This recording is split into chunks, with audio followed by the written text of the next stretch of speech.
All right, I'm going to call this meeting to order. Ask the clerk to call the roll. Good morning. Member Aquino? Here. Daniels? Karpinski Costa? Present. Here. Kaplan? Kennedy? Maple? Here. Orozco? And another one. Robles? Here. Serna? Here. Swin? Here. Valenzuela? Villegas? And Sander. And you have a quorum.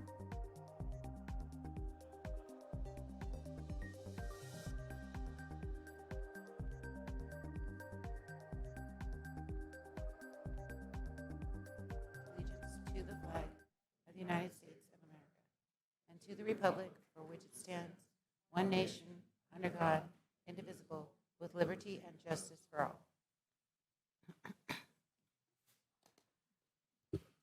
Very good. Well, directors, welcome to Rancho Cordova, almost. We're about a baseball throw to the north of here, but it's nice to see everybody out at a remote location, slightly different venue. It's kind of fun actually to be here at headquarters. I don't know when we last met here, but it's probably been some time. We've never met here, Well, there we go. which is a long time. Cutting kind of a day. That's excellent. All right. Let's see. We have a statement to read. Yes, sir. This meeting of the Sacramento Regional County Sanitation District and Sacramento Area Sewer District is being broadcast live on Metro Cable 14, the local government affairs channel on the Comcast Consolidated Communications and AT&T Uverse cable systems. This meeting is closed captioned and live streamed at metro14live.saccounty.gov. Today's meeting will replay Sunday, October 15th at 9 a.m. on Channel 14. This meeting can also be viewed at youtube.com/MetroCable14. In accordance with Government Code 54952.3, compensation for meeting of these legislative bodies is required to be verbally disclosed. The amount of $100 will be paid for each member participating today as a member of the Sacramento Regional County Sanitation District, and the amount of $100 will be paid for each board member participating today as a member of the Sacramento Area Sewer District. Compensation for Sacramento County Supervisors and City of Sacramento Council members is paid to the county and city respectively to partially offset the costs of those governments. Compensation for other board members is delivered to the individuals. To make an in-person public comment, please complete a speaker request form and hand it to the clerk. The chairperson will call your name when it is your turn to make a comment. To make a public comment by phone, when the chairperson calls for public comment for the specific agenda item, please raise your hand in the Zoom by pressing *9. The clerk will unmute you so that you may make a comment during the public comment portion of the meeting. You may also send written comments by email to boardclerk@saccounty.gov. Your comment will be routed to the board and filed in the record. And that concludes the statement. Very good. You know, being that we've never been here before, maybe we should do some quick tours after the meeting or something. I know nothing's scheduled, but everybody wants to see Christoph's office, so I know that would be the priority. All right, clerk, if you could read something, read our first item into the record. You are considering, as a Sacramento Regional County Sanitation District, district consent matters, items 1 through 5. All right, any comments on 1 through 5? And we do not have any public comments. I'll move the consent. Second. Kaplan? Motion made and seconded. Roll call, please. I'm sorry, I didn't hear the second member. Maple was the Oh. second. Thank you. And I'll need to take a roll call vote. Aquino? Aye. Karpinski Costa? Yes. Hume? Aye. Kaplan? Aye. Kennedy? Aye. Maple? Aye. Orozco? Robles? Aye. Serna? Aye. Swin? Aye. Valenzuela? Villegas? And Chairperson Sander. Aye. And the motion carries by unanimous Said vote my name so fast I didn't recognize it. with those members present. I had to remember my first name is chairperson, I guess. All right, public comment. We do Item not. number 6. We do not have any public comments online, and I did not receive any requests to speak. Good, then we're on to item number 7. Item number 7, you're acting as the Sacramento Regional County Sanitation District and Sacramento Area Sewer District. Proposed residential and commercial rate increase and authorization to proceed with the Proposition 218 process for Sacramento Regional County Sanitation District and Sacramento Area Sewer District. Good morning, Chair, members of the board. So as described, I'm here to present a proposed rate increase for regional san and Sac Sewer's residential and commercial customers, and authorization to proceed with the Prop 218 process, which is required for us to increase our rates. A little bit of background, or a little bit of an overview. I'm going to talk a little bit about a background, why rate increases are needed, touch on look back a little bit on the rate increase history, give you a suite of options that we reviewed for the residential and commercial rate increases. I'll give you a little summary of rate comparisons with other agencies, talked a little bit about the Prop 218 notification outreach, and the schedule to implement rate increases, which includes the Prop 218 process and ordinance amendments. So why are rate increases needed? The key thing is inflation. Inflation is hit on all aspects of our business, chemical costs, electricity, projects, labor. It's been a doozy. And in addition to inflation, there's been some supply chain issues with chemicals, which has increased those costs even more. Since 2018, the producer price index has risen over 40%, and that's over 7% a year over a 5-year span. And over the last 2 to 3 years, operating costs for the districts, regional sand has increased by about 34%, and Sac Sewer about 25%. And really the difference there has a lot to do with the chemical costs. Regional sand uses a lot more chemicals, and those spiked heavily, as you've been briefed on recently. Also, since 2018, the consumer price index, which is measured by the ENR locally, has increased nearly 30%. And so our approved projects, and you can see some example projects on the slide there for regional sand and Sac Sewer, they've increased for regional sand over $100 million, which is about 12%, and almost $20 million for Sac Sewer, which is about 13%. In addition, the feds have increased interest rates over 5% since 2022. So our cost of borrowing has increased significantly, which will impact our borrowing costs as we do any bond financing down the road. So a little on our rate impact history, going back 13 years. And on the left side, you can see where it says rates, and there's dollars. That's dollars per equivalent single-family dwelling. And from this point forward, I'm just going to say ESD for equivalent single-family dwelling. That's the same as, if you're in your house, you get a bill for sewer, that will be your charge. So the blue line is Sac Sewer, and back in 2010, the rate was $19.85, and that stayed steady for the last 13 years, which is really unheard of to keep rates low and steady like that for so long. And then for regional sand, it looks like those lines are matching at the beginning, but that's a little offset. So regional sands rates in 2010 were $20 per ESD. And as you can see, they increased until fiscal year 18-19, and that was primarily to fund the Echo Water project. Now, note, the rate increases stopped in 2018-19, although they were expected and planned to increase even further up to $39 per ESD. But, laser focus on costs and the frugal nature of the project, we were able to keep the rates down at $37 per ESD. And on that notion of our minimizing rate increases, which is a focus for us, we've been continue to be good financial stewards of ratepayer dollars.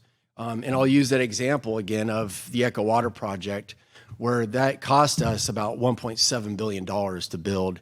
And that came in well below the budget estimates. And just to give another flavor to that, originally when this project was in concept, the idea was the rates would end up in the mid $50 per ESD range, and we sit at $37 per ESD. That could be attributed to just a frugal nature of project managers during this project. Lots of focus on the cost.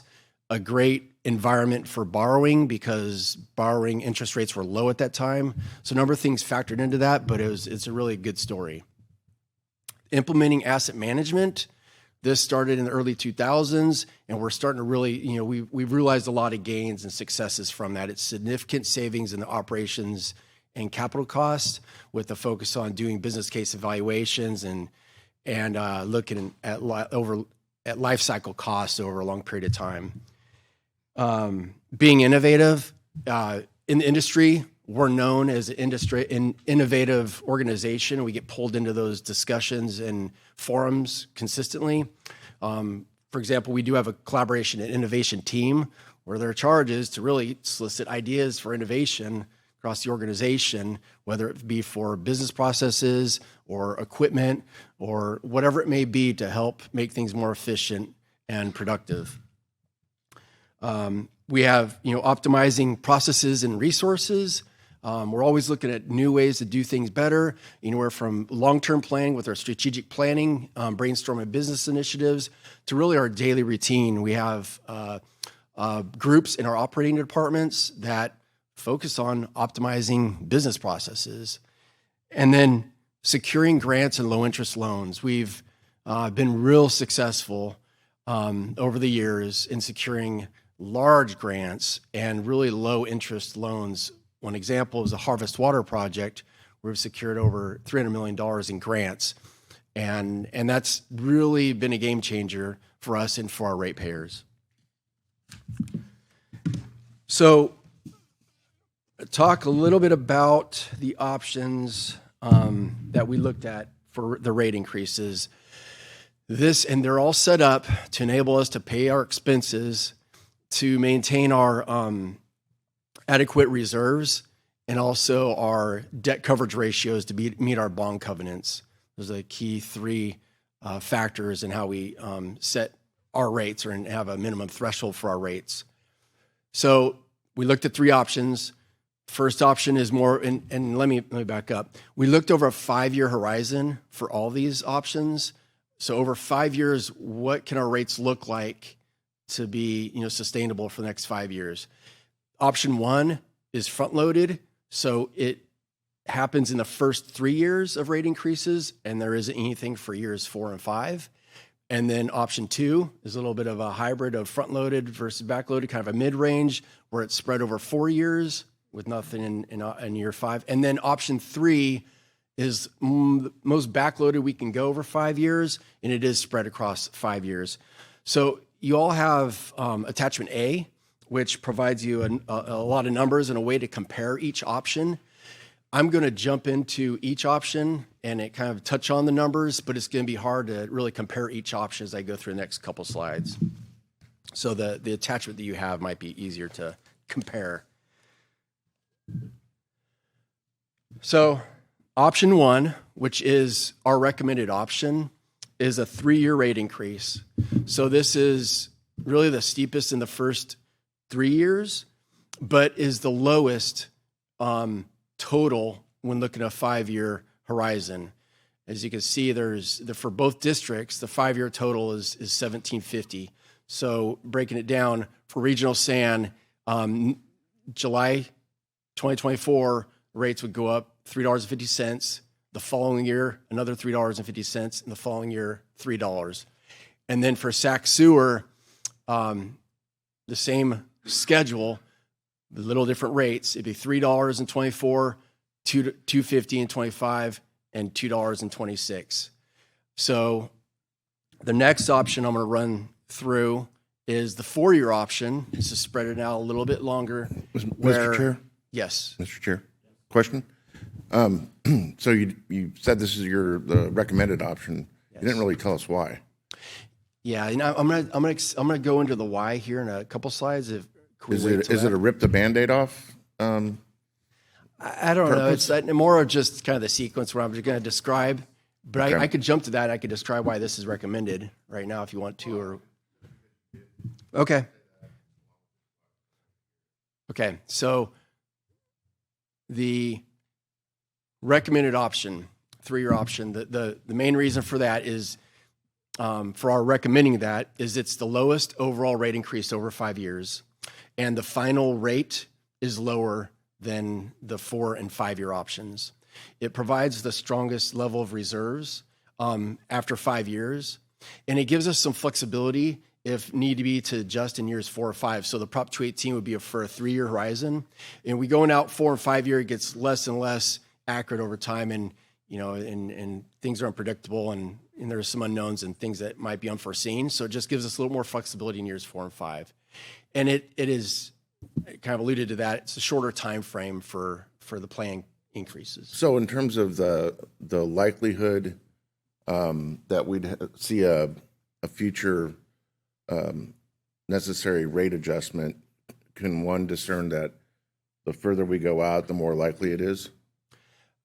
No, I don't think. I think the further run out, the more unknown it is. Kind of the same thing, said differently. We're planning on that 5-year horizon. If we do a 3-year rate increase, that we would not have to do an increase in years 4 and 5. That's our plan for now, and that's what we foresee based on all the numbers. Everything we're expecting is what that looks like. Unless there's something unforeseen that we don't know about that happens, that could change that, but that is the plan. Okay. Thank you. Yep. So rate increases over 4 years. It's just a little bit less in general each year, but after 5 years, it's a greater total. So we went from 5 years in the 3-year option of $17.50 in totality to $20.10 in totality.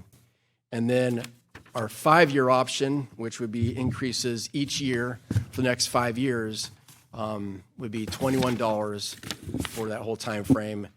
And it would be, done each year. And there would be the final rate increase at the end of this would be higher than the other 2 options. So the other thing, I just alluded to all the reasons why we'd recommend the 3-year rate increase. The other part of this too is we are looking to soften the impact to low-income residents through expanding the Sewer Lifeline Rate Assistance Program, which you'll see an item come to your board in December to talk about the Confluence program as a whole, and we're going to touch on the Sewer Lifeline Rate Assistance Program and looking at ways to maybe do it differently and to maybe expanding it. So here's a chart that describes the comparison. It shows the comparisons with us amongst other like agencies in the state. It's hard to compare with exactly like because a lot of these organizations, agencies do not treat at as high of a standard as we do at Regional SAN. When you project out the rates for the proposed 3-year option, we still fall within the mid-range of these organizations. So just to touch on the Prop 218 notification outreach process, we would be doing a direct mail notification to Sac Sewer customer accounts, which is required by law, in January. We'll do another bill insert for the Sewer Lifeline Rate Assistance Program early next year. We're really trying to advertise that program. We're going to have a public webpage with information and resources for everybody. There will be digital communications, which is, in a sense, social media. We'll have a dedicated phone line. If folks have questions, want to talk to someone about the proposed rate increases, they can call. The community outreach meetings, we're going to set up some outreach meetings throughout our service area to talk about the rate increases. And we'll offer to present to any city council that wants to hear anything about our rate increases. And then we're going to perform media relations as well, and then do any other presentations upon request. So the other part of this is the protest process. And so if there's anyone that protests through that Prop 218 process, we will receive those, track them, tally them. Really, this process is if there's more than 50% of folks that oppose this rate increase, then it really overturns it. So we will track it, provide an official tally. Any protests that we receive, we'll acknowledge it by a postcard or letter. And then any specific questions that people have, we will customize letters and send them out. And we will also do bill inserts and perform media relations before each rate increase occurs. Schedule. So if we get approval today to authorize the Prop 218 process, that'll be a first step. And then what that'll do will allow us to provide Prop 218 notification to our customers in January, and then we'll go through the ordinance amendments where we establish our rate schedule in March and April, and then rates will be effective come July 1st of 2024. Yes. I think that's our next slide is questions. So Questions? if there's nothing else, we're into questions. Thank you so much. I wanted to go back to the sewer lifeline systems program. Yep. I know that to date, it has been pretty much underutilized for the respect to the capacity that we have to serve. I'm wondering, now that we're going this route, what innovative ways do we plan to reach out to the people who need it most, who are oftentimes, their barriers, whether it be language or access to this type of communication?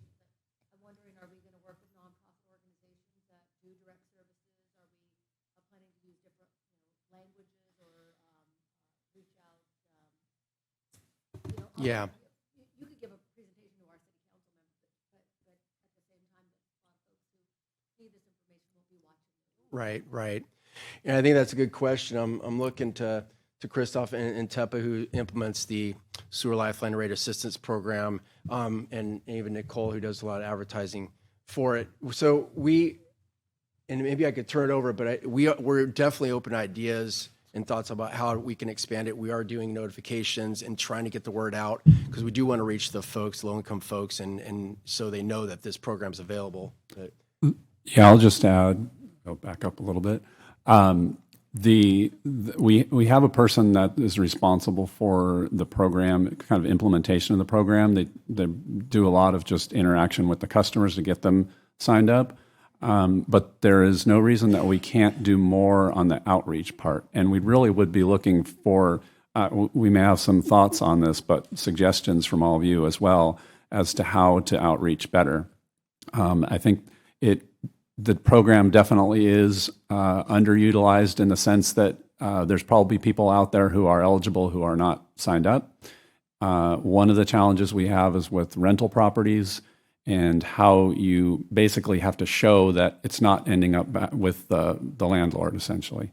So that's a challenge for us. But we're absolutely open to options, and I'd just say if either Tepa or Nicole have anything to add to that, feel free. Yeah, can you guys hear me okay? I want to echo what's been said in terms of continuing to bolster our outreach related to the rate assistance program. I think one of the important things as we look through the lens of Prop 218 is that we in the communications department see these messages coupled.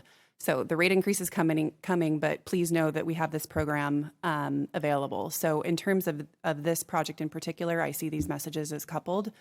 But as we go forward and as your board evaluates how we want to expand that program perhaps in December, I think is a great time to have those conversations about how we can more globally expand the outreach related to that program.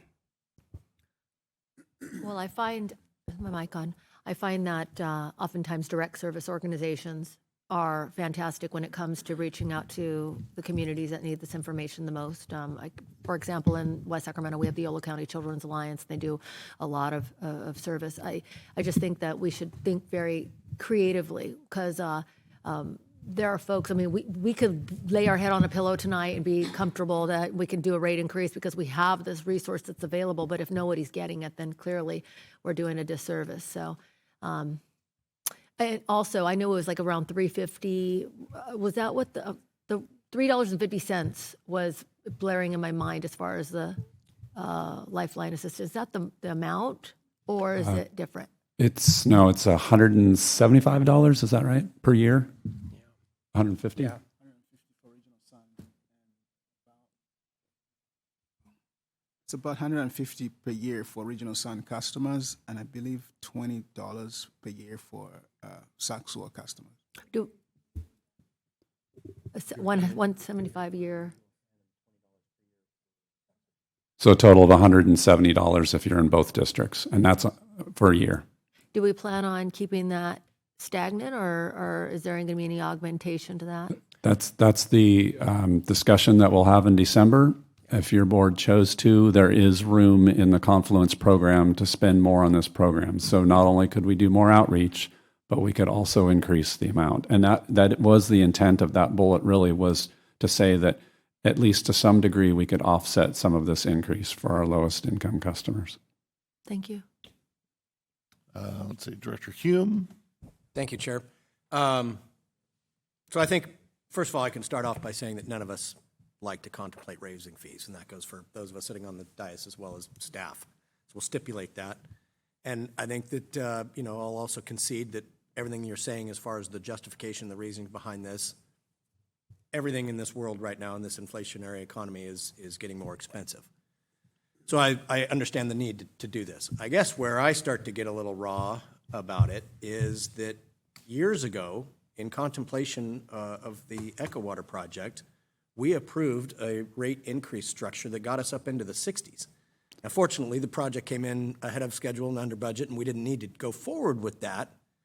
But we then, I guess, threw that decision out of the realm of possibilities. And so here we are again today asking to make a decision to go forward with a rate increase. And so, one, I think that obviously burns a lot of political capital for the agencies and for us individually, but it also creates a seesaw effect for our user that they think, man, every time I turn around, these guys are wanting to raise the fees, even though in the first instance, we didn't raise them as high as we had anticipated. And so how did we paint ourselves into this corner, and how do we prevent from doing that in the future?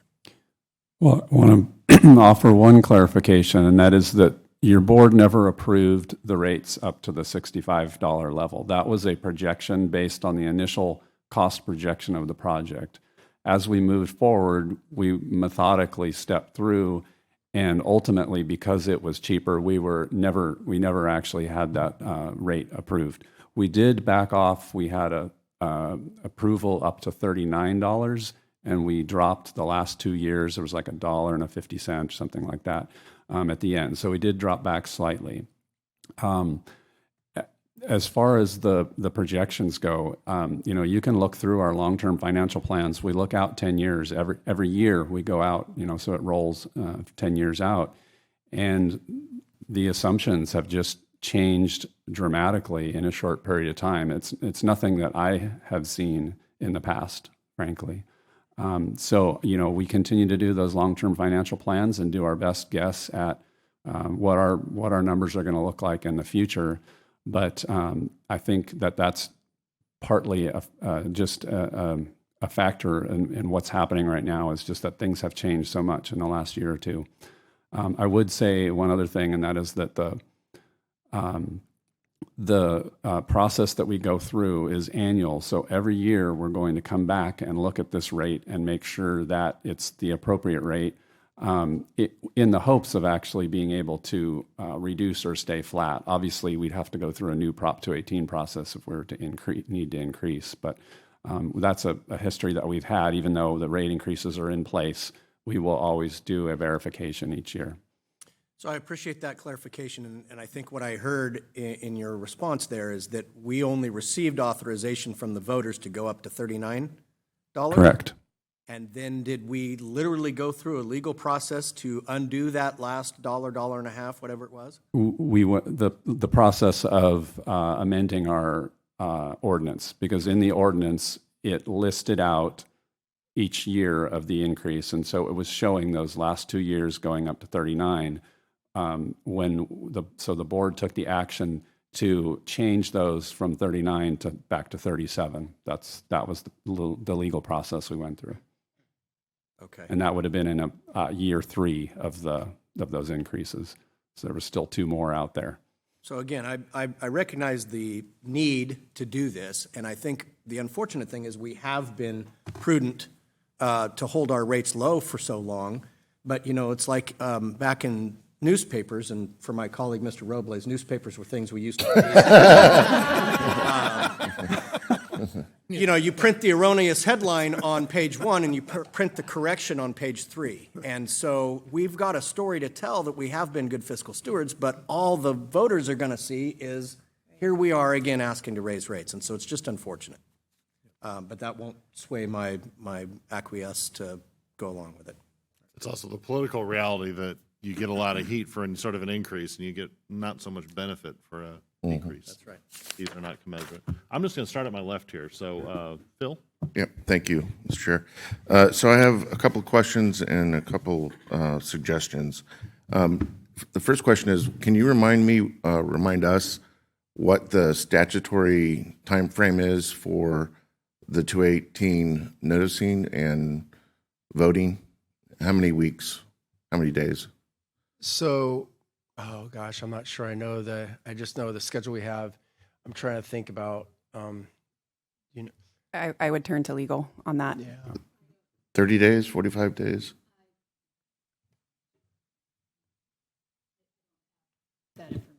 Well, I mean, just based on your rough schedule, it would seem it's about that time frame.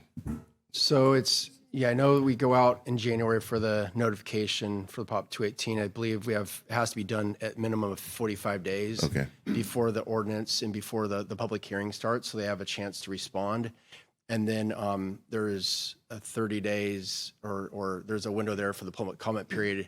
And then we have a minimum of 30 days before the ordinance is implemented and the rates go into effect. So I think the answer to your question really is, I believe there's a 45-day window between the notifications and going to the rate hearing and the ordinance change. So the reason I ask is just in terms of, to Director Orozco's comments, it's really essential that you plan way ahead in terms of not just the outreach, but also the management of collecting the votes and doing what's legally required, correct? Yeah. Okay.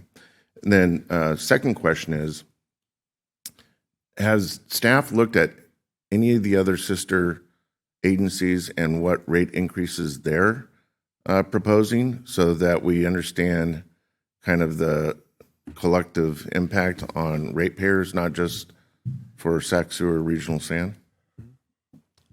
So I do not believe we've run the exercise of comparing looking at the other agencies. You talk about water and trash, transportation, to see collectively what that is. I don't believe we've run that analysis. What's that?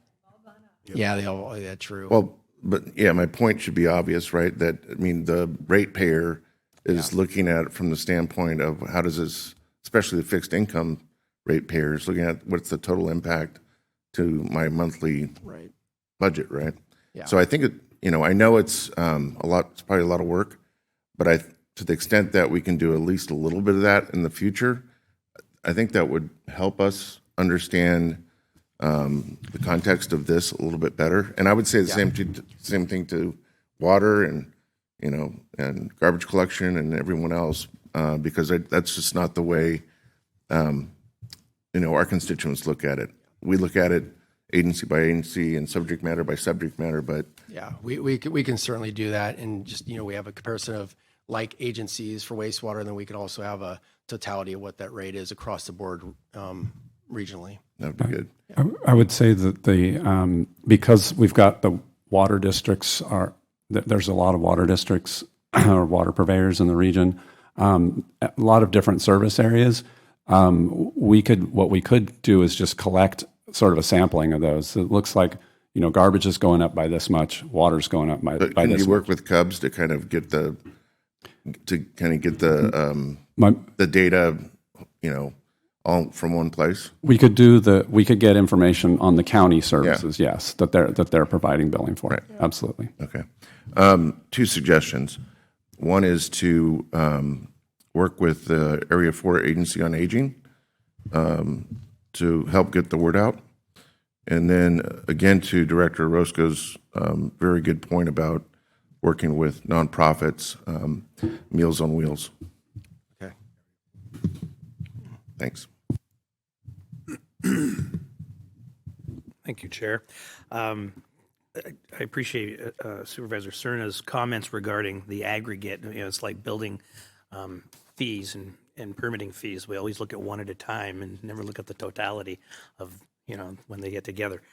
So I would appreciate that. On follow-up to Director Orozco's comments on the Lifeline, and you had said, Christoph, that we'd be looking at the potential for maybe raising it in the future, and there's all these options are open. We'll have board discussions. I also want to throw into the mix changing the criteria for that makes them be able to participate in the program.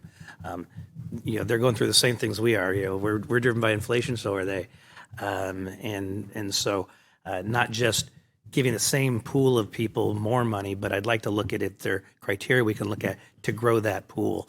Since we are, if you're right at the edge right now, and we do this, but you don't qualify, well, now you're in a much greater hardship. So I'd like to look at that as well. I think those are the three levers that you can move.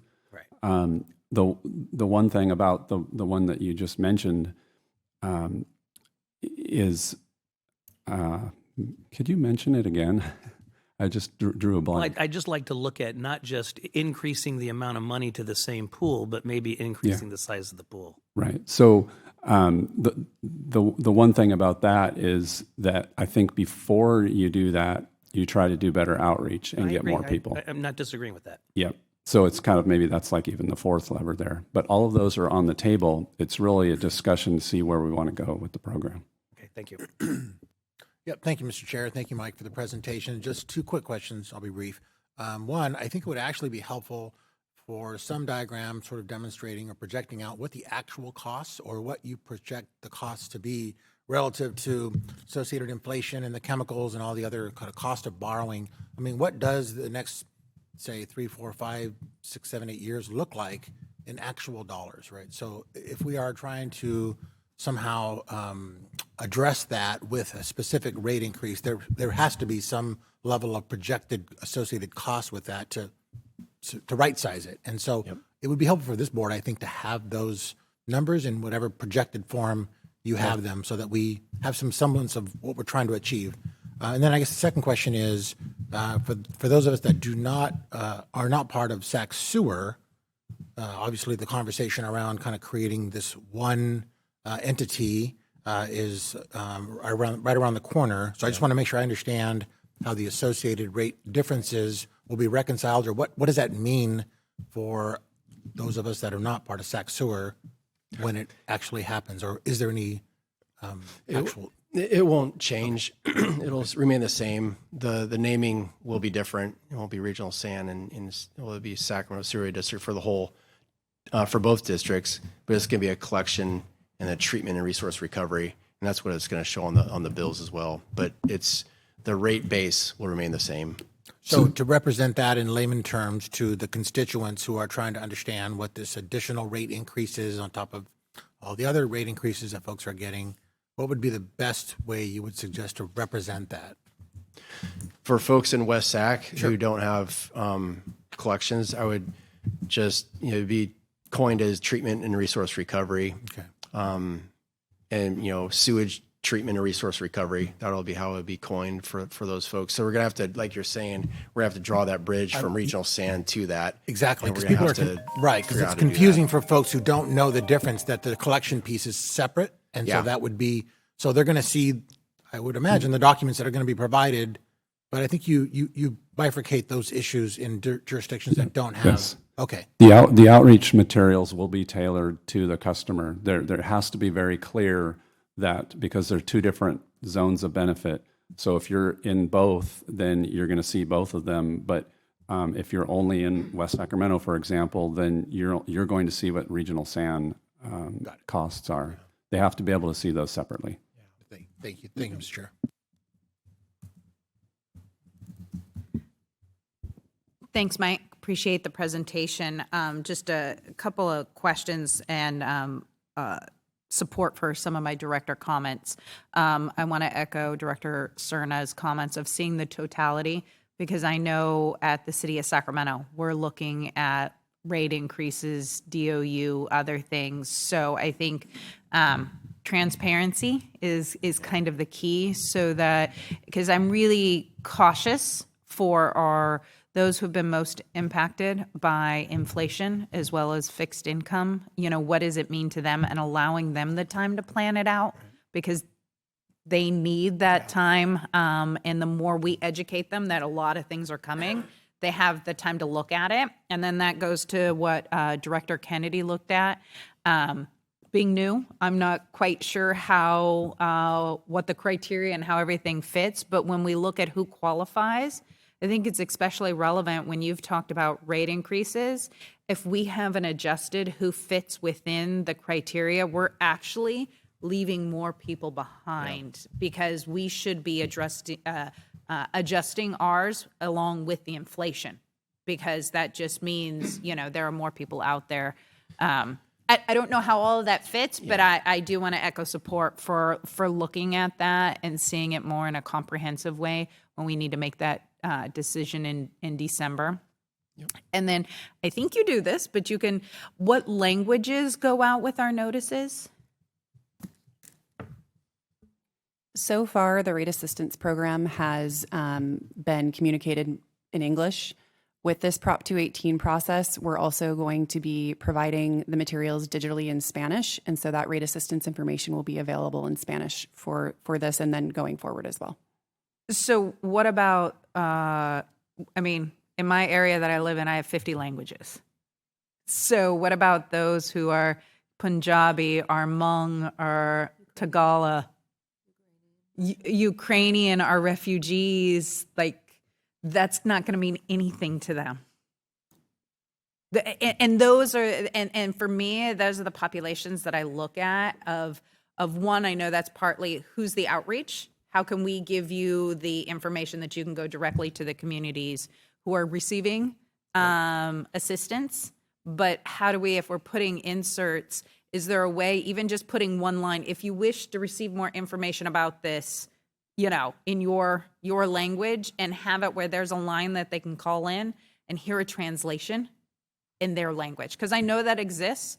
Did that as a school board member, that anybody in any language, whether it was a Google thing, they could come in and it would translate for them. So I would just hope as we go through this 218 process, there are tons of services out there that can easily provide access in different languages. And I think that's really needed in this time, since we are an area with a huge influx of refugees, especially Afghani and Ukrainian refugees. And I'd like to make sure that we're looking at that comprehensively. So thank you. I have one comment on your first point, just on the eligibility for the program. I believe it's tied to federal calculations on poverty rates, so it does adjust over time. And the other thing to keep in mind is that we sort of piggyback off of other programs. So if you're eligible for SMUD or PG&E, then you're automatically eligible for our program. So we like to not make changes to that program just because then we'll be out of sync with the other ones. But it certainly is adjusted to reflect the poverty rate. And that is really good information. By chance, does the insert also say, because this is so complicated, and people may not understand it when they read this. Even if you say this is an alignment, if you receive a discount with SMUD, you would qualify here.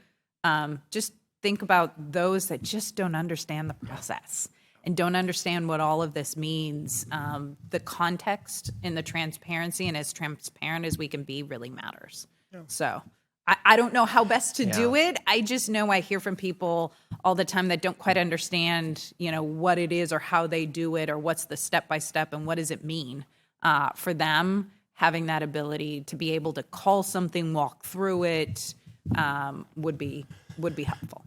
Yeah, I think we're hearing a clear message to do what we can to reach out to those who need it and can be helped by the Sewer Lifeline Rate Assistance Program. So, noted. Let's see, to my right. I just have a question and a comment. I'll do the comment first because it's shorter.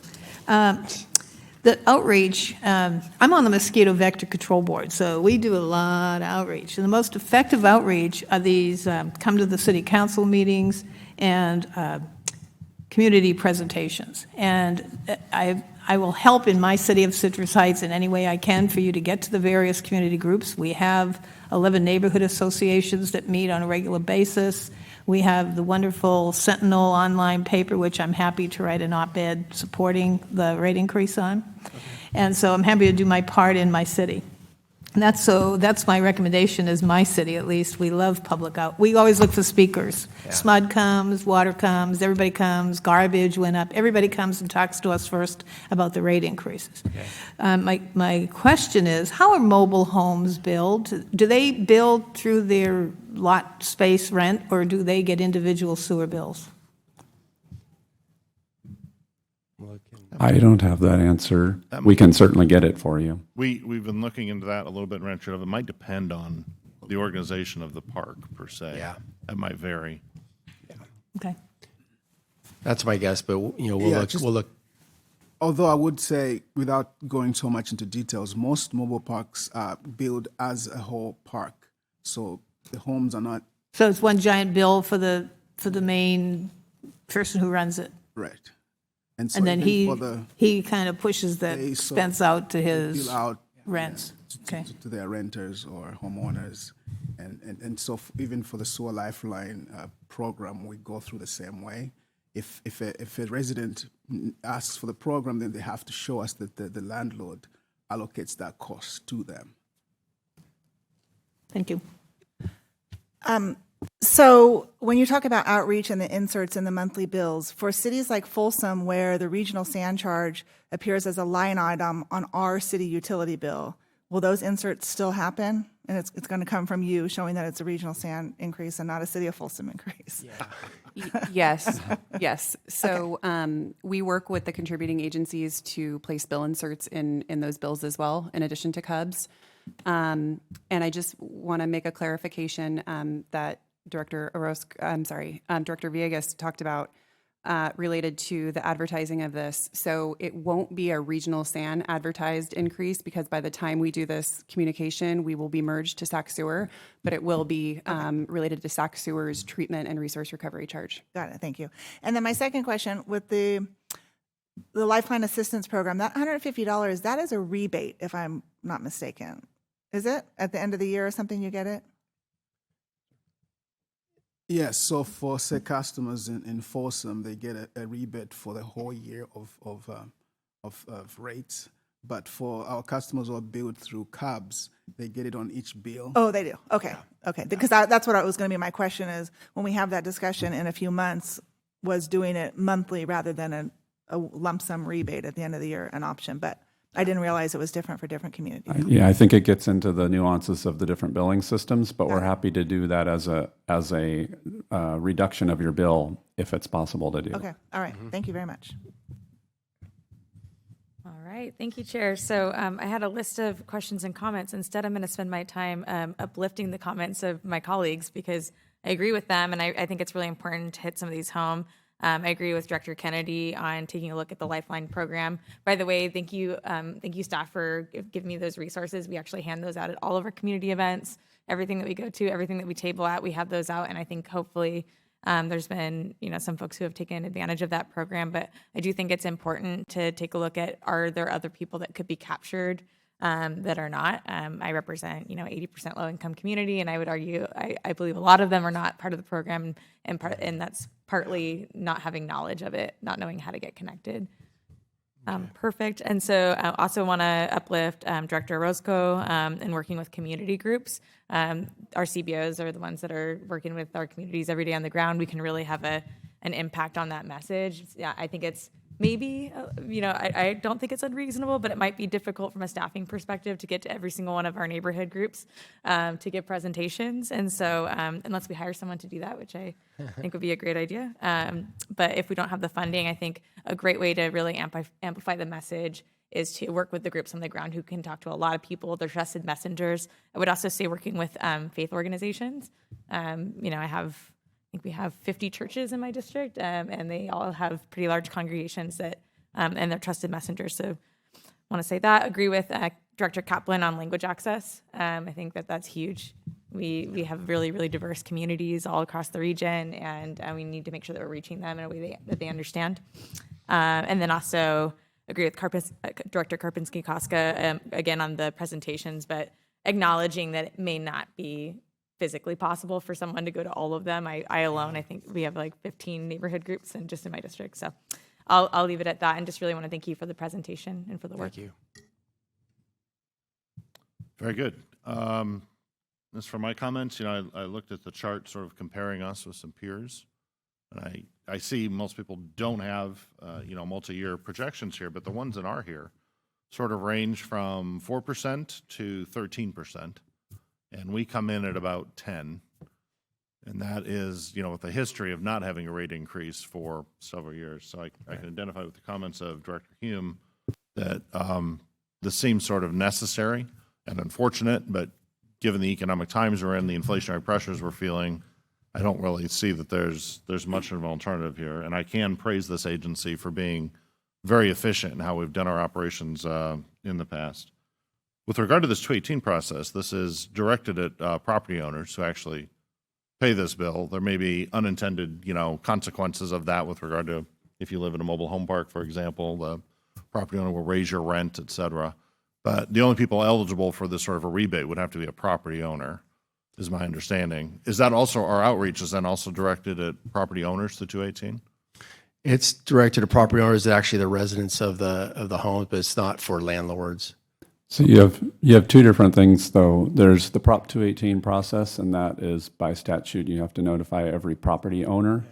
The rate assistance program could go to someone who isn't a property owner, but they have to be able to demonstrate that they're being charged for that service, because typically it ends up being charged to the landlord or the owner, and then they distribute those costs, and they do it different ways depending on your situation.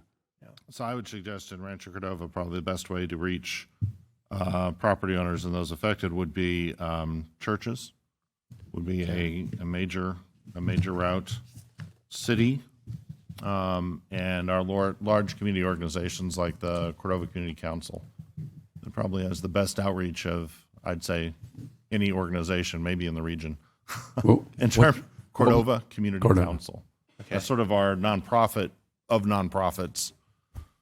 It's like the parent organization of nonprofits in Rancho Cordova that everyone else at this table wishes they had. We can talk about that later. Anybody who's interested, we don't hoard it. We'd share the model. Let's see. With that, is there public comment?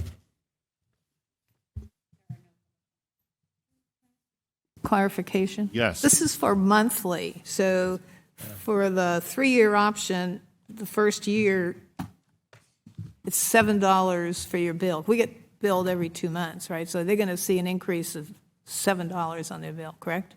That's right. Times, if they're getting it bi-monthly, it would be times 2. So it would be 14. No, it's $350 per month. Oh, okay. I thought you were saying it was $7 per month. It's also going to depend on whether you're getting both increases or just one. But multiply by 2, whatever the number is, to get to a bi-monthly. Is a motion needed on this item? Yes. It will be if we're done with comments. Questions? Anything other? All right. I'll move the staff recommendation of a rate increase over 3 years. Is there a second? Second. I'll take it from Suen. We need a second motion from members of the Sac Sewer District, so I need another motion from the members of the Sac Sewer District, of which Mr. Suen is, however, Moved by Kaplan is not. Cerna. Thank you. So motion by member Cerna and second by member Suen? Okay. And I'll take the roll call vote. And we do not have, just double check, we do not have any public comments online or in person. Member Aquino? Aye. Karpinski Costa? Yes. Hume? Aye. Kaplan? Aye. Kennedy? Aye. Maple? Aye. Orozco? Robles? Aye. Cerna? Aye. Suen? Aye. Valenzuela? Villegas? And Sander. Aye. And the motion carries with those members present, and that is to recommend or to move forward with staff recommendations. All right. Thank you. Thank you, colleagues, for that great discussion and for the great presentation. We're moving on to item number 8. Item number 8, you are acting again as the Sacramento Regional County Sanitation District and Sacramento Area Sewer District. This is Regional San Confluence Regional Partnership Program Annual Report for fiscal year 2022-23. Good morning, Chair and members of the board. My name is Carolyn Balaz, and I'm in the Policy and Planning Department. And today I am pleased to present to you the Confluence Program's annual report. So to provide some background on the Confluence report, can you hear me okay? To provide some background on the Confluence report, we use discretionary funding that does not come from rates or fees. And we get this funding through the interest on our reserves and the sale of our assets, biogas, and recycled water, just to name a few. In 2017, your boards approved the non-rate, non-fee revenue and reserve use policies that directed staff on the use of the funding. So as an overview, this table shows you the total amount that we obligated for the last fiscal year. For the Sewer Lifeline Rate Assistance Program, as you can see, we provided either rebates or reduction on the bills, and it totaled $2 million, just over $2 million. For the environmental stewardship, that's broken up into 3 subcategories: the American River Parkway, the watershed management, and also the septic conversion. And we've obligated funding in just over $570,000. For the Regional Economic Development Program, we have obligated just over $200,000. And for the public education, we obligated just over $200,000. In total, we've obligated just over $3 million. So to talk just briefly about the Sewer Lifeline Rate Assistance Program, I know that there's been a lot of discussion about that. It was initiated in 2004 by Regional San. Sac Sewer began participation in the program in 2017 with the approval of the non-rate, non-fee revenue policy. It is available to homeowners or renters that live at the residence. It is not available to the landlords. And low-income customers are eligible to save up to $175 per year for Regional San and Sac Sewer combined. Regional San provided rebates to, or a reduction on their fee, to just over 10,700 residential customers, and Sac Sewer provided rebates or a reduction to just over 9,000 customers. Okay, so one project I wanted to highlight for the American River Parkway is the Lower American River Fecal Indicator Bacterial Study. Now, there's a title. Yeah, that's a mouthful, isn't it? So this study actually conducted weekly sampling at 13 locations, and those locations were from Sutter's Landing to Discornia Beach, and there were 17 sampling events that occurred between May and September of 2022. The study results show that the vast majority of those fecal indicators were from birds. Do we know which birds? I've heard the Canada geese. Dirty birds. Yeah. Geese are the geese would seem we to don't be want a to big hate on the candidate. birds. Can we put geese on the next agenda? I think we need to address these non-migratory geese. The watershed management subcategory provided funding to the Sacramento County Sheriff's Marine Enforcement Unit for their Safe Water program. So last fiscal year, we awarded $80,000 in a grant to purchase stationary breathing air compressor to fill the scuba tanks and also to pay for towing services. But previous grants have resulted in the location or recovery of the 26 submerged vehicles, 7 submerged vessels, and 13 drowning victims. The Septic Tank Conversion Program provides grants for qualifying properties that have a septic sewer on them, and that funding goes towards the design and construction costs, some of which are the engineering, the sewer impact and tap fees, construction of the sewer main, demolition of the septic sewer system, and then also construction of the upper and lower laterals. So we provided 10 grants, which totaled just over $90,000. The Regional Economic Development Program provides a reduction in sewer impact fees to businesses that create jobs. So last year, we provided 15 grants, which totaled just over $20,000, and those grant recipients then created 317 jobs. The largest grant recipient was the Ember Korean Barbecue Restaurant, which is located in Elk Grove, and the majority of our grant recipients were new restaurants, and there was one laundry. For the public education program, grants were provided for the Museum of Science and Curiosity, Sacramento Splash's Youth Environmental Leadership Camp, Sierra Nevada's Journeys for their Hands in the River unit, and to Access Sacramento for the high school public service announcement contest. And in this slide, you can see pictures of our contest winners and also students participating in the Hands in the River unit.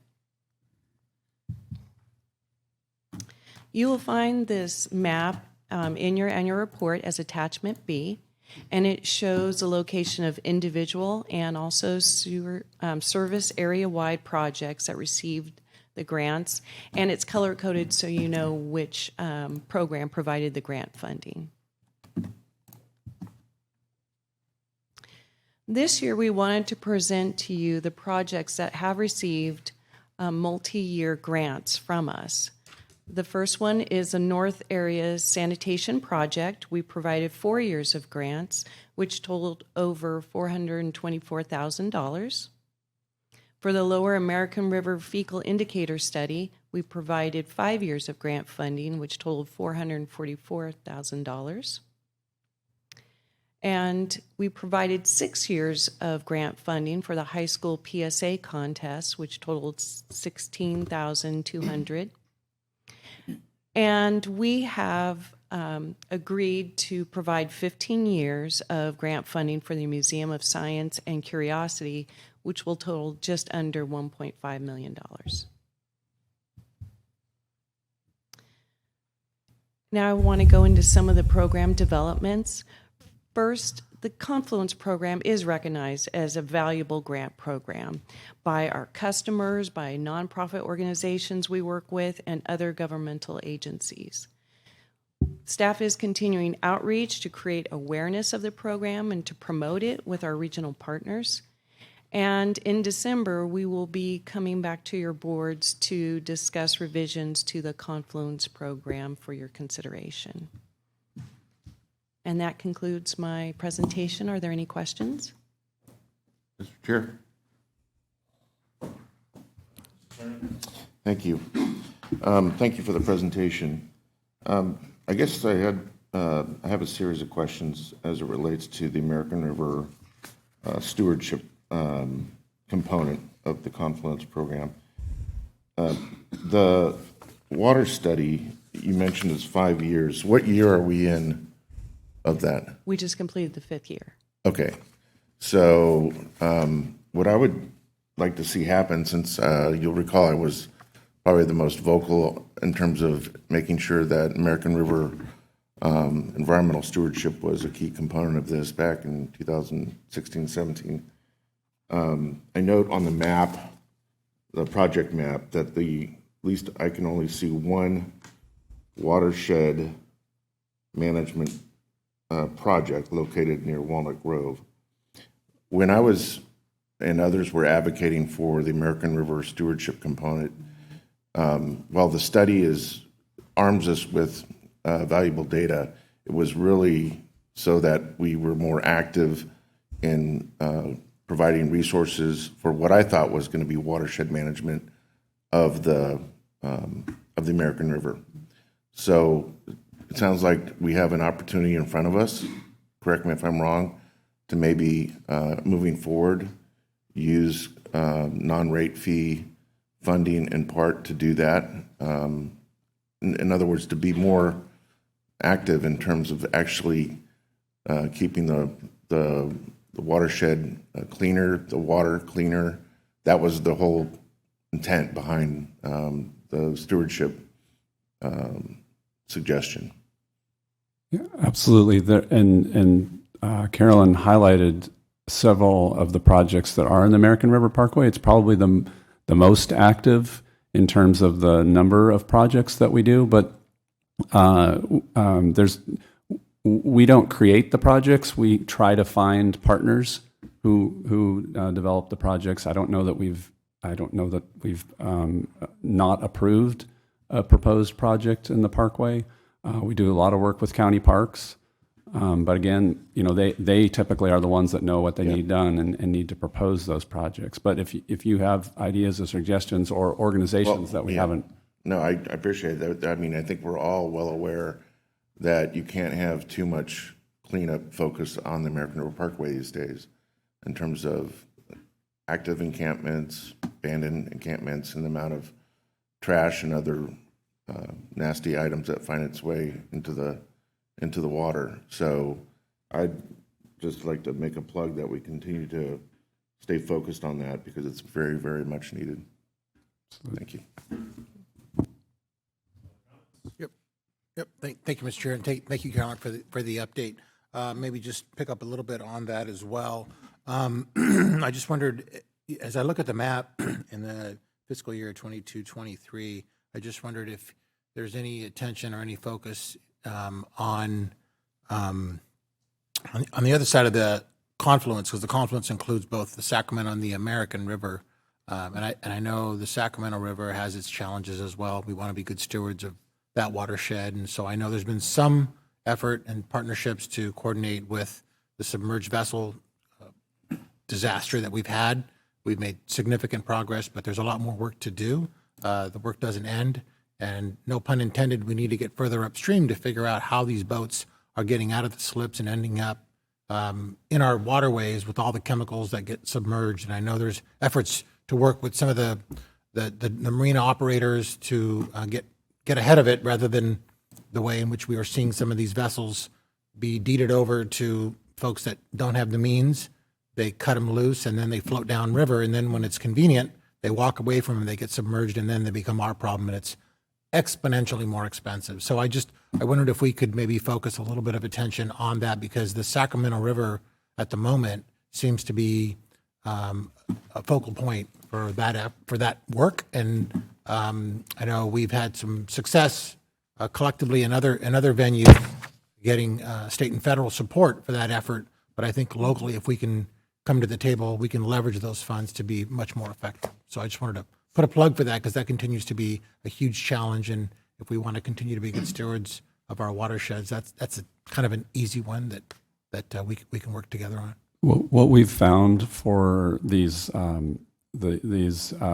partnerships with law enforcement, essentially, who have the jurisdiction, that the things they need most tend to be pieces of equipment, and then also some of the costs associated with pulling the vessel out or getting it demolished, or marina fees to store it for a period of time. Those are where they really need the funding.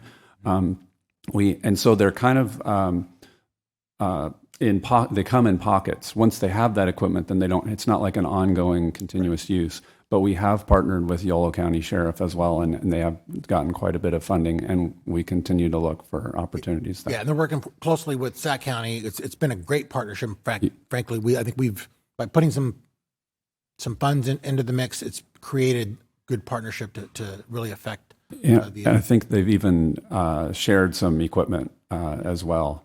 They're working on the same river. Thank you. Thank you, Mr. Chair.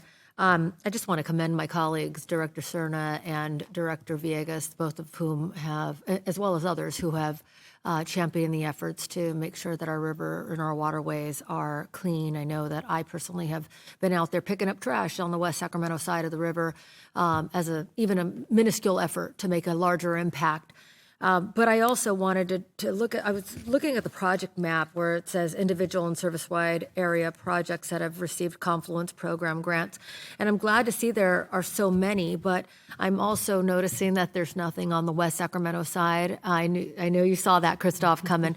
And in all fairness, Folsom as well. But West Sacramento is, not the most affluent city on the map, and I know that an impact could be made, even with some slight attention. I'd really like to see us explore some opportunities in our area, especially even, I mean, we've talked about the potential of even getting our kids over to the dairy program, but I see the photograph of the children holding certificates. We have a variety of kids in our community at River City High School or even in some of the local elementary schools who could probably really benefit from the education that we can provide with the resources we have. So if I want to put that out there, it would be fantastic to talk about partnerships and getting you connected with people there to do some great things. Thank you. Can I just say real quickly that we have made headway with Washington Unified to get the 5th grade Hands in the River unit. That's the partnership with Sierra Nevada Journeys. And so we have been able to make a partnership there and have done that unit in West Sacramento. Thank you.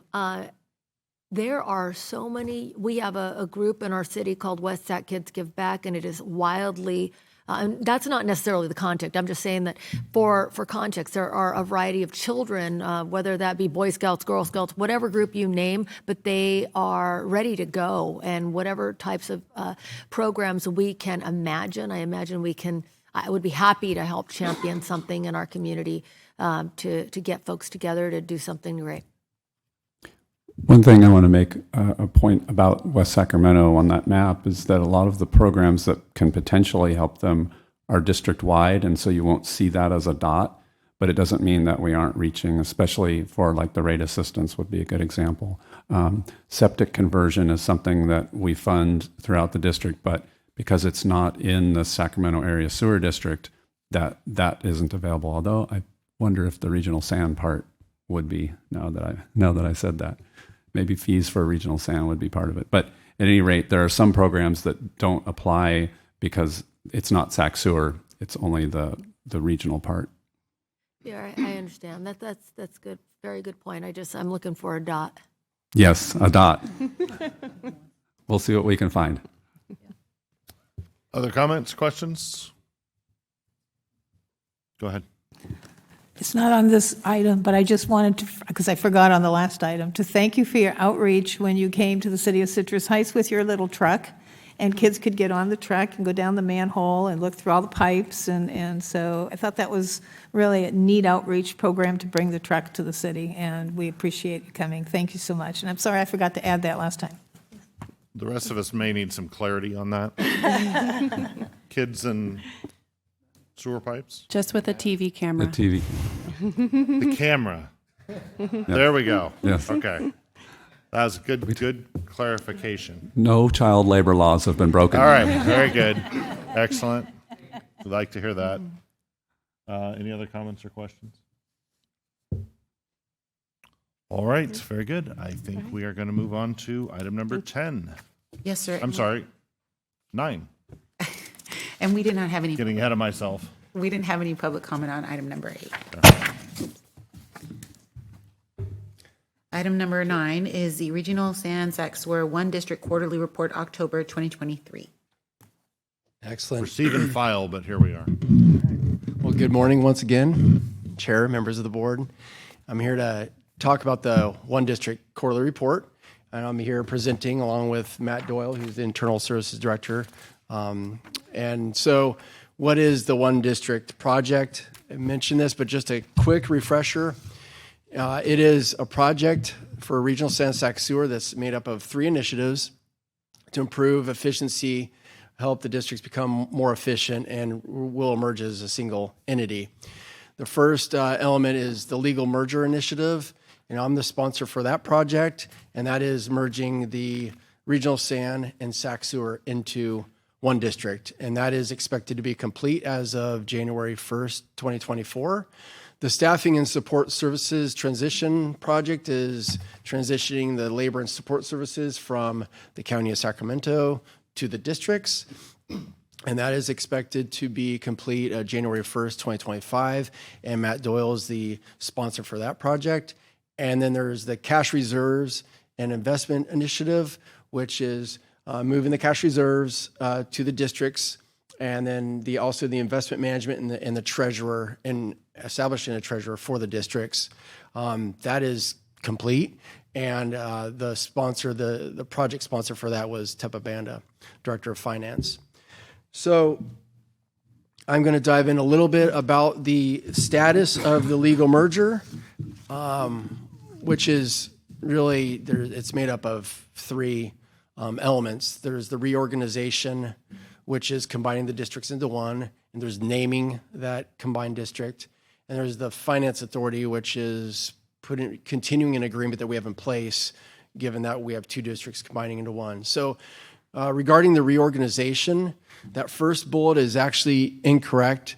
We did not get a conditional approval from LAFCO at the October 4th meeting. There was not a quorum at the meeting. And so it's been pushed back to the beginning of November, which we don't have any more cushion now for this merger project. We are really dependent on that November meeting. Okay, LAFCO members in the room, raise your hand. Must have no LAFCO members here? I was an alternate, and I was notified the afternoon of. Oh, I see. Because this is a huge deal if we miss this. I mean, we got to go back to the legislature. It's like a start over button if we don't have attendance at LAFCO. So yeah, and just let me know who our LAFCO members are, and we'll take care of this Rancho Cordova style. I'll leave it to Christoph to let you know who And those just members to are. add, the executive director for LAFCO has been working very hard to establish that quorum and make sure that the members do attend the November 1st meeting. Yeah, I think what I heard, Alma, is that Jose with LAFCO is definitely working really hard on that, and he's doing a few things to make sure that alternates are notified and that they know if there is going to be a concern about a lack of a quorum. And he told me that he hasn't seen this in many years of doing this LAFCO hearing. So Chairman will go pick them up. in a sewer truck, yeah. And of course, if you fail to miss your LAFCO meeting, I don't know what happens to your sewer service. That's kind of an interesting question. You don't want to know. And you're going to see the pipes, but it ain't going to be with the cameras. You understand? yeah. So I think we made our point. Definitely. We're still assuming the November meeting happens and we do get the approval for the reorg and the MSR, Municipal Services Review, gets closed. Then we'll still be on track to be able to file the certificate of completion in December. But again, there's just no more wiggle room on that. The naming, this is where the legislation comes into play. So when we combine the agencies into one, the districts into one, it took legislation to create that name, which is the Sacramento Area Sewer District for both districts, or for the one district. And that was actually approved by the governor on September 8th of last month. But that is contingent upon the certificate of completion being filed prior to January 1st of 2024. So it's a domino effect. The naming will occur and be effective January 1st, 2024, but it depends on the certificate of filing being completed in December, which depends on that November hearing approving the reorg and the MSR being closed. So it's all set up to happen. We're confident about that, but November hearing is critical. The Finance Authority, that's essentially complete. That's being routed for final signatures, but that is, we had Regional Sand and Sac Sewer that were in this agreement for the Finance Authority, and them combining into one. We now we need another partner. Central Sand stepped up. They are actually looking to do something similar. They agreed to participate. Your board approved that, and so that's essentially completed, just being routed for signatures. So internally, we have separated out different things that we do, business processes, policies, procedures, and whatnot, into three categories. There's things that need to be complete pre-merger, which is almost here. And then we have things that need to be complete within a year of merging, so in 2024, and things that need to be complete in 2025 or thereafter, or just not needed addressed or just done by attrition. Those have all been assigned to the different departments that need to handle those things, and we're on top of that and got those squared away. The employee and stakeholder communications, Customers are currently receiving bill inserts that discuss this merger, so they understand what's going on. We have merger information on our intranet site and intranet. We're doing communication across the organization via video by the GM, General Manager Christoph, and then we have emails that have gone out. We have information on our intranet, and then we do in-person all-hands meetings to communicate out what's going on with the merger and all the One District project as a whole. So really, a measure of success is come January, this will be one board, and I will not be presenting on the One District quarterly report anymore because my piece of it will be done. So I'm not sure if there's any other questions or if there are any questions for me. If not, I'm going to go ahead and turn it over to Matt Doyle to talk about the staff services transition. Question. So when people get the bill after the increase, will the bill show just one sewer bill added together instead of right now it's broken up? Yeah, I'll turn to Nicole on that one. So the charges will still be separate, and depending on where you are in our service area, you will either get just the regional, what is currently the regional sand charge, what we're calling treatment and resource recovery, or also what is currently Sac Sewer's charge collection. So that will be sort of reframed a little bit under the Sac Sewer umbrella, but with those collection charge or treatment and resource recovery charge. So that's how they will be classified going forward. So it still looked like two line items as opposed to one giant bill? Right? Correct. Okay. Yeah, that's right. Other questions? Okay, next segment.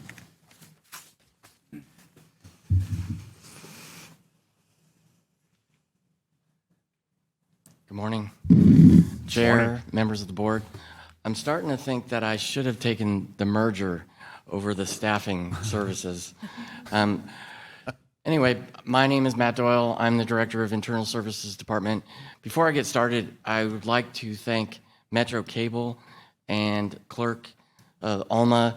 They just did a phenomenal job. They were here yesterday setting up. I see they're in the back over there. It felt like a concert. I mean, there is so much equipment. It is amazing, and we appreciate the work. Yeah, Thank you very nice much. job.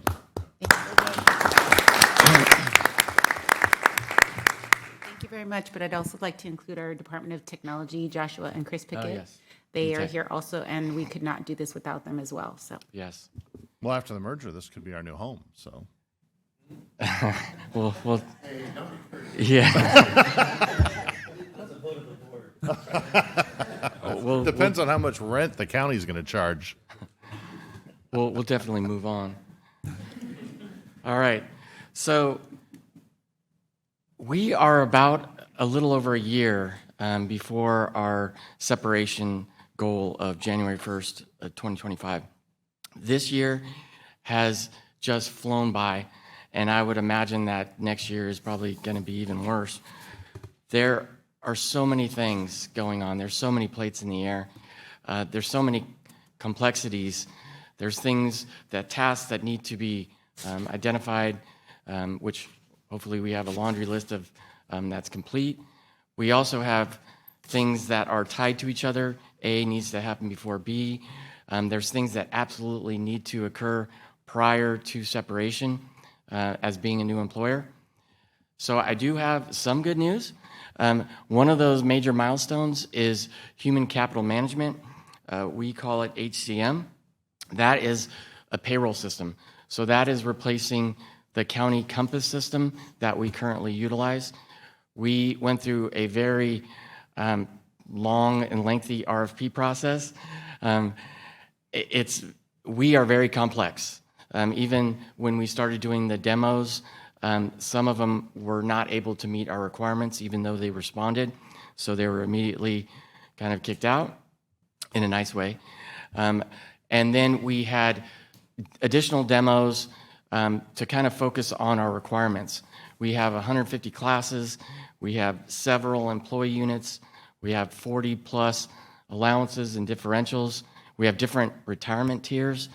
All of these kind of add to the complexity of the payroll system. So we're happy that we're going to be recommending next month to the board, Tyler Muniz. They were able to kind of show us and verify that they were able to meet our requirements. So that is big news. In addition to the human capital management, including payroll, it also provides the personnel management, the employee database. It also is the applicant tracking, the recruitment and exams. There's also a kind of a self-service that for those that are familiar with MySac County, employees can go to that and look at their pay stubs, their W-2s, and get information. That also has that capability as well. So that's exciting. A lot of work. We had an evaluation team of our subject matter experts. They did a very good job of fleshing out the requirements. Then we have the benefits broker. So we didn't specifically call this out, but this might be a good time. We have made a decision. We're going to be recommending CalPERS for our health benefits. And CalPERS does not include kind of the ancillary benefits. We will have to go out for a broker for that. And that includes the EAP, so Employee Assistance Program, dental, vision, long-term disability. So we're going to have to get that identified shortly. We're hopefully trying to get that done, at least the RFP out by the end of the year.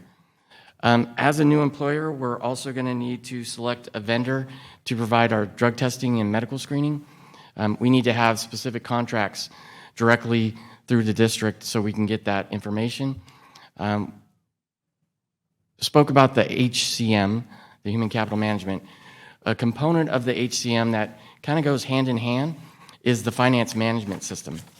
So if we want a complete package for the payroll, we will need to identify the finance management system, something that integrates with the HCM. There's a lot of handoffs. That includes the banking, invoicing, purchasing contracts, and various additional system. All right. Next slide. So we have a lot of work, but there's a lot of work coming to your boards as well. We have, this is a kind of a list of the various things that'll be coming to you over the next few months, including the human capital management contract with Tyler Munis. That'll be planned for next month.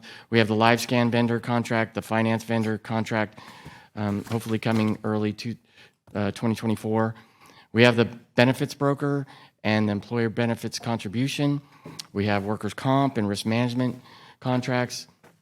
We have numerous personnel policies. So we have an employee manual that will be rolling out probably sometime in the middle of next year.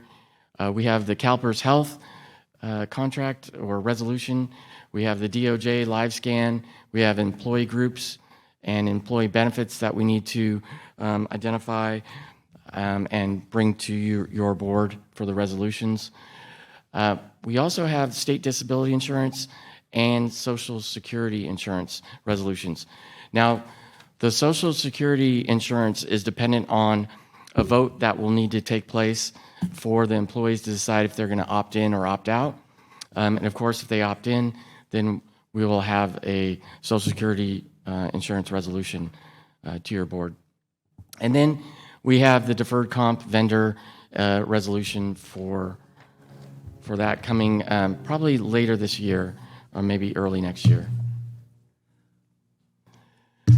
So in preparation of all of these activities, we are constantly evaluating, we're researching, we're gathering data. I think in the previous report out, I told you we identified a laundry list of activities and infrastructure that needs to take place to become a new employer. Part of that is the state. So there's the state federal ID and registrations. There is the research of the RFPs, some of the ones that we mentioned already. There's system configurations. Even just the HCM is slotted to take anywhere from 9 months to a year to implement. You know, obviously, that's such a critical component with payroll that we need time to adequately test it. we want to have at least 3 pay cycles to kind of run those through and kick the tires a little bit to make sure that the output is matching what we need it to and people are getting paid appropriately. Then we need to update and finalize classifications. We, as mentioned before, we have 150 classifications, all of which will have some kind of revision. It could be just taking out references to the county, stuff like that. And then there's others that take and need a class and compensation study, which we're starting and is underway. Then we have the huge effort of coordinating. You can imagine the anxiety that staff are starting to feel as we get closer to the separation. We, as was previously mentioned for the merger, we do the one district site. We have all hands meeting coming up, and we really, part of that one district site is also an ability for staff to send questions, and we capture those questions. Part of that is really continuing to work with the county labor council to kind of partner with them and get these coordination aligned and in place around the middle of next year, so we can have the specific language, the classifications, the 750 plus employees. There's offer letters that need to go out. There's the I-9 verifications, W-4s, payroll. There's a list of things that need to occur at that time for the coordination of staff.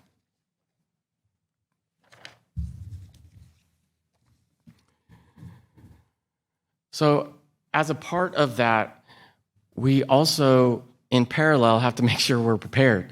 We have to have staff in place. We have to ensure that they're competent on the systems that we're taking on, the HCM site, the finance site when that comes on. They also have to take on the services or be prepared to take on the services for the employee relations, investigations, the EEO, which is the Equal Employment Opportunity, labor relations activities. There's a lot of labor relations activities that's critical. We have recruitment, exams, pre-employment contingencies. We have hiring, onboarding, leave management, and ADA, which is the Americans with Disabilities Act. We have payroll and benefits, and numerous compliance. And this isn't an all-inclusive list.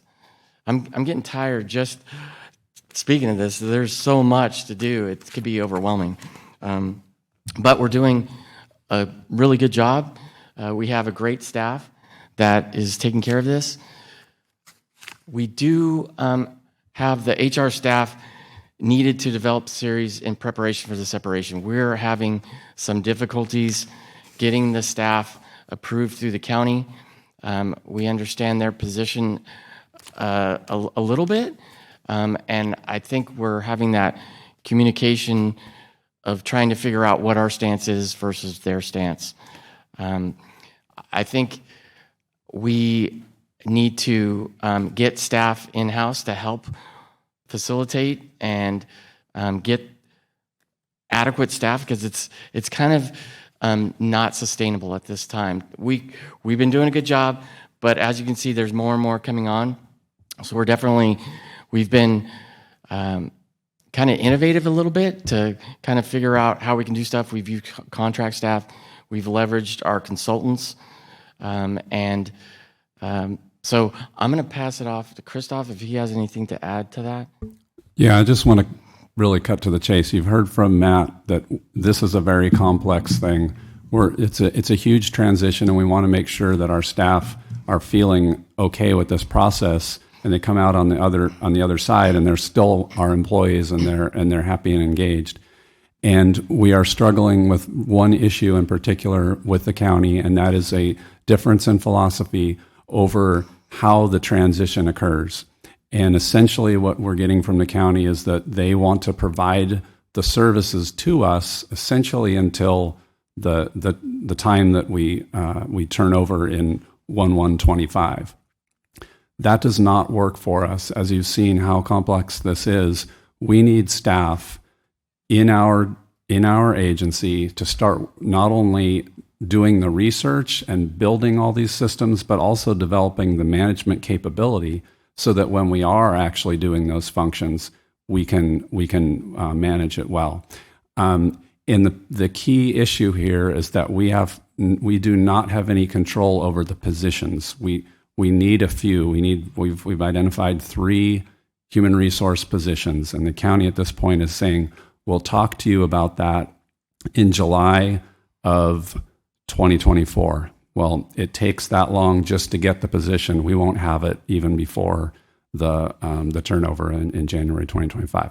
So I am going to be asking, in particular, the Board of Supervisor members to help somehow mediate this process with county staff.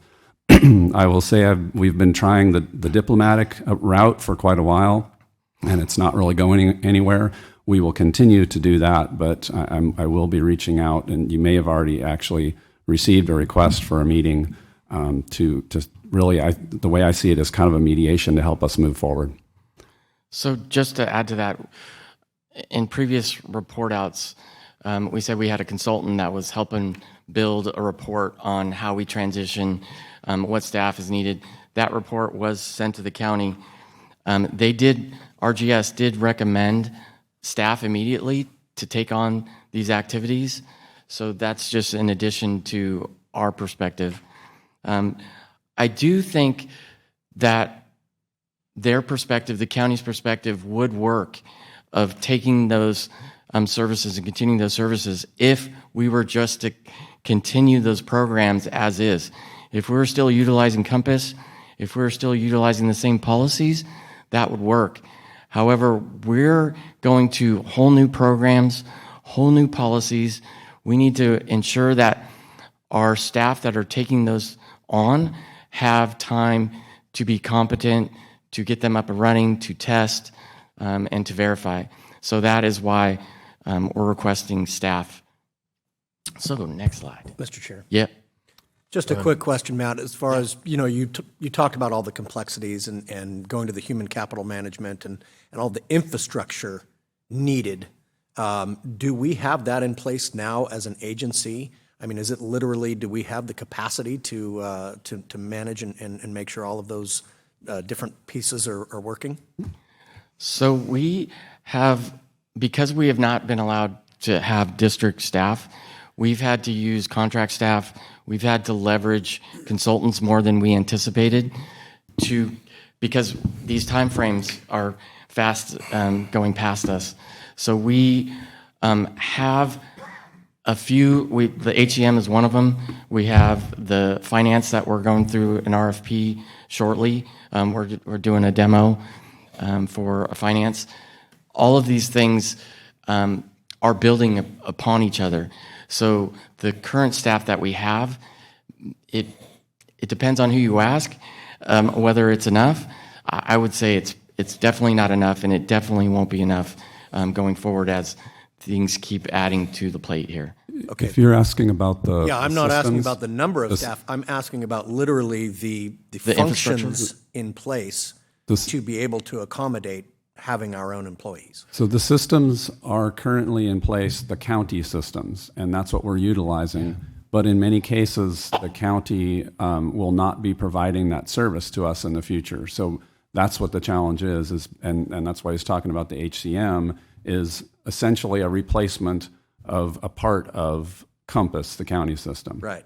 So that's what we're up against. Another example is payroll. At one point in time, we thought that county would be able to provide payroll for a period of time. That's not the case anymore. So we have to set up all of the capability to do payroll. Okay, but what I'm trying to drill down to is, are we in a bit of a chicken and egg conundrum in that we need our own staff in order to identify the processes and systems, but we can't break free from the processes and systems until we have staff? You know what I mean? Are we in a loop here? Yeah, so we have to do things in parallel because we're still county employees until that separation. So we still have to utilize the systems in place and get those services from the county. However, in that same path, we have to start identifying what we're going to be going to, because we can no longer utilize those systems or the processes from the county. So to answer your question, it's difficult to say, but we definitely need staff to analyze and figure out which systems we're going to go to.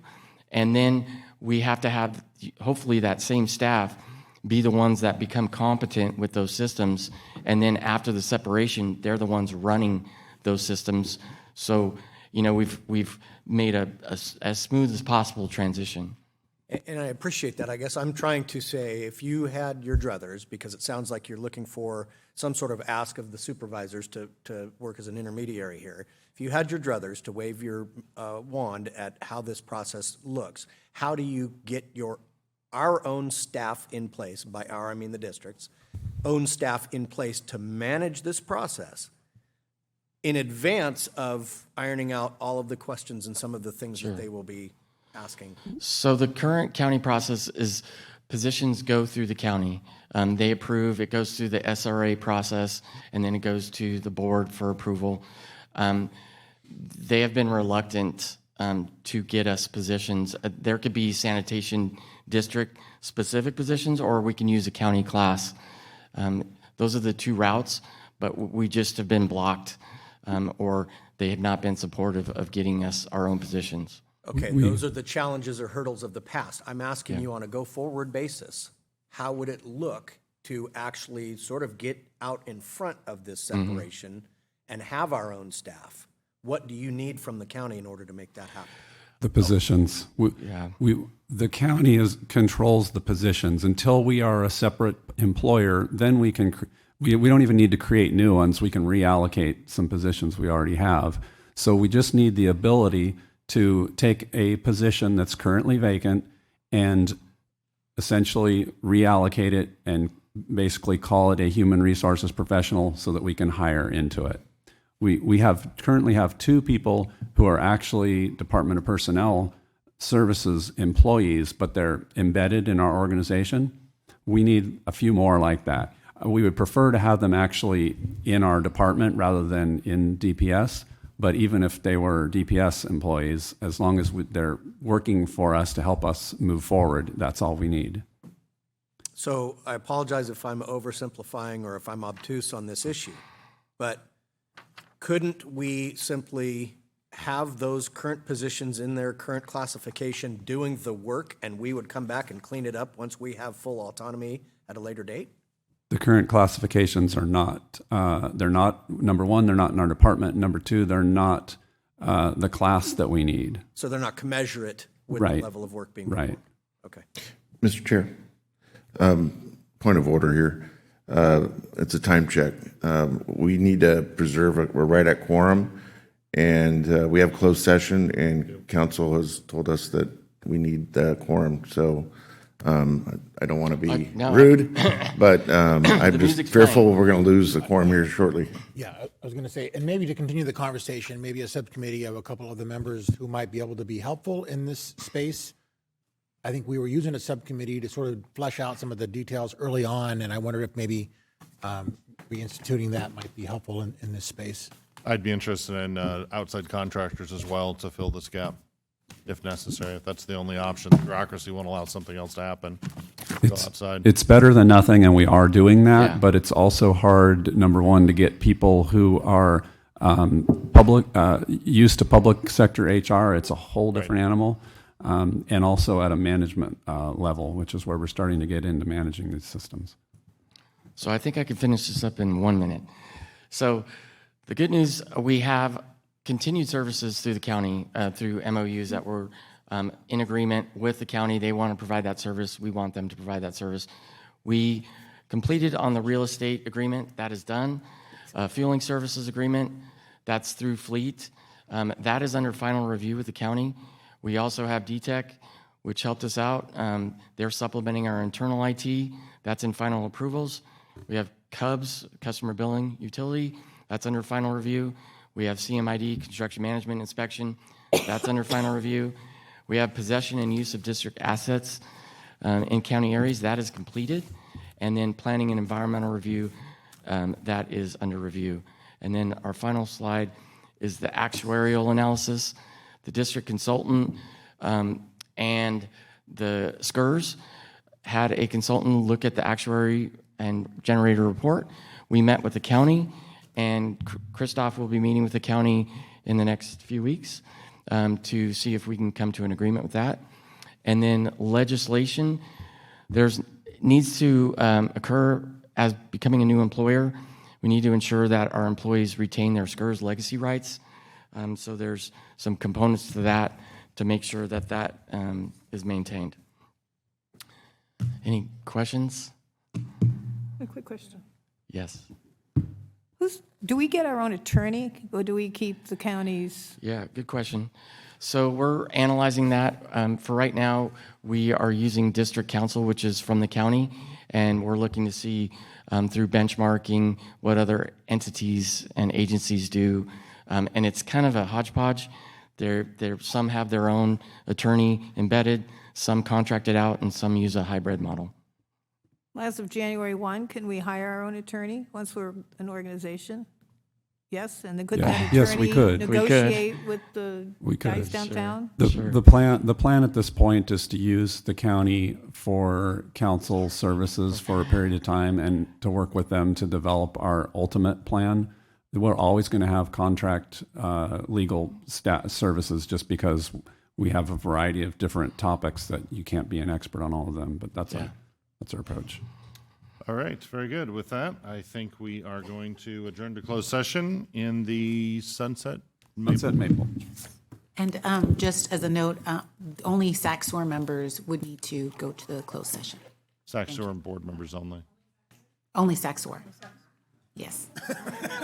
You don't get to go to the Maple Room. So wait. The Maple Room.